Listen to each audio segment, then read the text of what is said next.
Hey everyone, we're in my backyard and today I'm going to show you just how easy it is to harvest honey using our flow hive. Here's the things you'll need: a jar, a tube to get the honey into the jar, and a flow key to turn to harvest the honey. And if you're new to beekeeping, it's a good idea to wear a bee veil or a bee suit until you're really comfortable and confident around your beehive. Okay, so let's have a look and see how much honey is in the flow frames. Oh, look at that. Isn't that gorgeous? Here we have a completely full flow frame. You can see when it's ready by the way they've put the wax capping on each side. Next to it we've got one that's filling. You can see them actually depositing the honey in the cells. If you look closely you might even see their tongues depositing honey. We've harvested these two frames a couple of weeks ago, so you can see these ones are empty. And here you can see a few cells that are still empty. Because this is the edge frame, we can take a look at it through the side window. Look at that. The girls have capped all the cells beautifully. It's good to wait until the frame is all capped, or at least mostly capped, before harvest, so you know the honey is ready and will keep without fermenting. Before you harvest, make sure the hive has a 2.5 degree or more slope backwards so the honey drains out of the frames. If you have a complete flow hive, the slope is already built into the bottom board. There are two positions for this core flute slider. It's important before you harvest to put it into the top position, so if any honey spills, the bees can lick it back up from within the hive.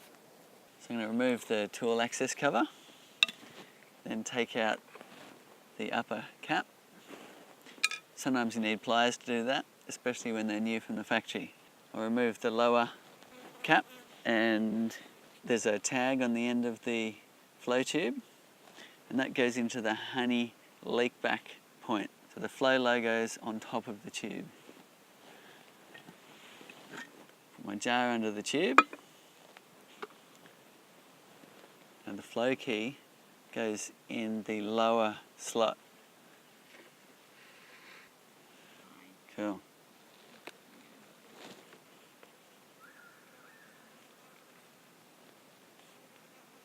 Wow, you can see the honey pouring down. Get a look at that. Just absolutely pouring inside the tube here. Isn't that gorgeous? Beautiful, fresh honey straight from the hive.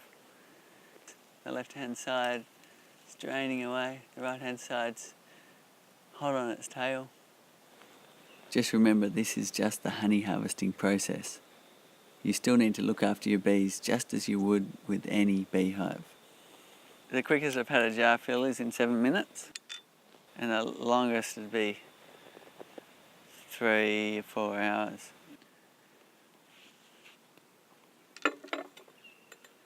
It can be quite hard to turn the handle and open the whole frame at once. So to make it easier, you can simply open part of the frame at a time. So what we're going to do is open the frame in sections. So I've just put the tool in a quarter. Now I'm going to turn that. Then another quarter.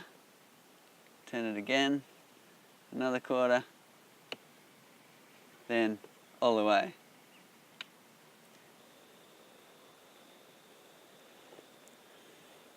So you notice this honey's flowing quite quickly. The bees keep the hive at about 35 degrees, which means the honey comes out quite warm. You can feel the jar and feel that the honey actually is a little bit warm. So you can see the bees are hardly disturbed on the comb surface. The wax capping that they're standing on hasn't changed, except for the honey's drained out from beneath their feet, out the tube and into the jar. And the bees are coming and going at the front of the hive just as they normally would. Sometimes the honey can take 15 minutes to come out like this jar, or sometimes it can take 3 hours, and it just depends on how thick the honey actually is. So it's springtime here and there's plenty of nectar coming in, so as you can see, the bees haven't come around to rob the honey. But if it was a time where the bees were a bit hungry and you were harvesting, you would need to cover your jar.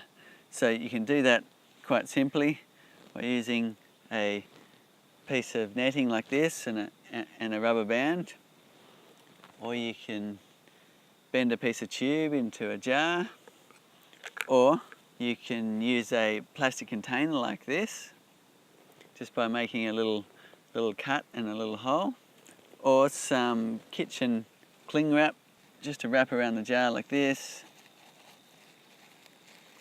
Make sure you save it for next time because I hate wasting plastic. This jar is just about to overflow, so it's more than 3 kilograms of honey now that's come out of that one frame. So we've just had to do a quick jar swap because this jar was just about to overflow. Isn't that amazing? That's over 3 kilograms in that jar and it's still flowing out of one flow frame.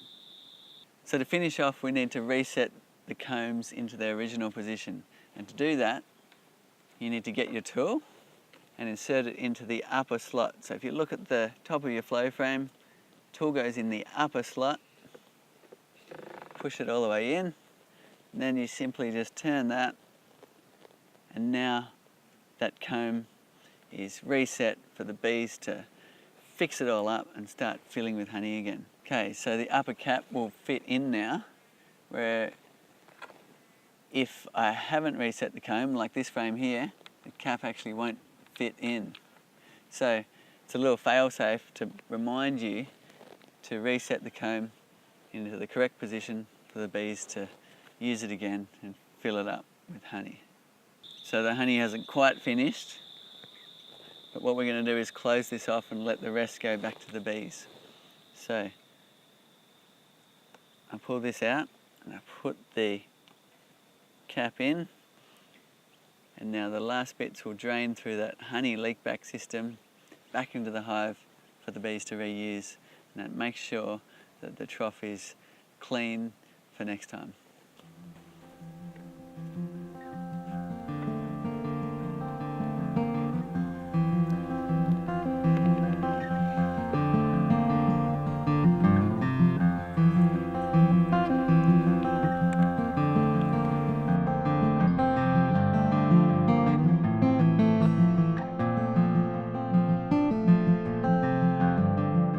If you want to keep up with all the latest from Flow Hive, make sure you subscribe to the YouTube channel.